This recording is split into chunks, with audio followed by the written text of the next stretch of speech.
নমস্কার বন্ধুরা, দেখেন আজকে আমি মসুর ডাল রান্না করে দেখাবো আপনাদেরকে কি কি লাগছে। দেখেন শুকনো লঙ্কা, পাঁচফোড়ন, পেঁয়াজ। আমি এটা ডালটাকে আগে হাঁড়িতে সেদ্ধ করে ওটাকে হলুদ লবণ দিয়ে ঘেটে রেখে দিয়েছি। এবার কড়াইতে তেল গরম করেছি। যখন দেখবেন তেলটা খুব ভালো গরম হয়ে গেছে তখন আমি ওটার মধ্যে শুকনো লঙ্কা দিয়ে দেবেন। শুকনো লঙ্কাটা যতক্ষণ নাকি বেশ ভালো লাল হয়েছে আপনি ওটাকে ভাজবেন, অনেকক্ষণে ভাজবেন।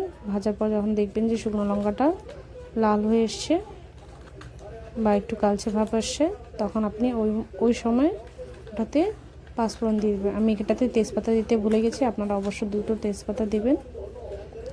তারপর পাঁচফোড়নটা দিয়ে পাঁচফোড়নটাকে একটু ফুটতে দেবেন। যখন দেখবেন যে পাঁচফোড়নগুলো একটু লালচে ভাব হয়ে গেছে তখন আপনি পেঁয়াজটাকে চটকায় দিয়ে দেবেন। তারপর পেঁয়াজটাকেও লাল লাল করে ভেজে নেবেন। মনে রাখবেন পেঁয়াজটা যত পাতলা হবে ডালটা তত স্বাদ হবে। তো পেঁয়াজটাকে লাল লাল করে ভাজবেন। যখন দেখবেন যে পেঁয়াজটা বেশ সুন্দর লালচে ভাব চলে এসছে ঠিক সেই সময় ডালটা একটু নেড়ে ঢেড়ে দিয়ে আপনি ওটাকে গ্যাসটা বাড়ানো অবস্থায় কিন্তু ঢেলে দেবেন।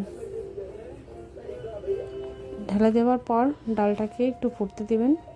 তারপর আপনি দেখে নেবেন আপনি কেমন ডাল খেতে পছন্দ করেন, ঘন পাতলা, সে অনুযায়ী আপনি নামিয়ে নেবেন। দেখেন আমার ডালটা রেডি হয়ে গেছে, কেমন লাগছে জানাবেন। ধন্যবাদ।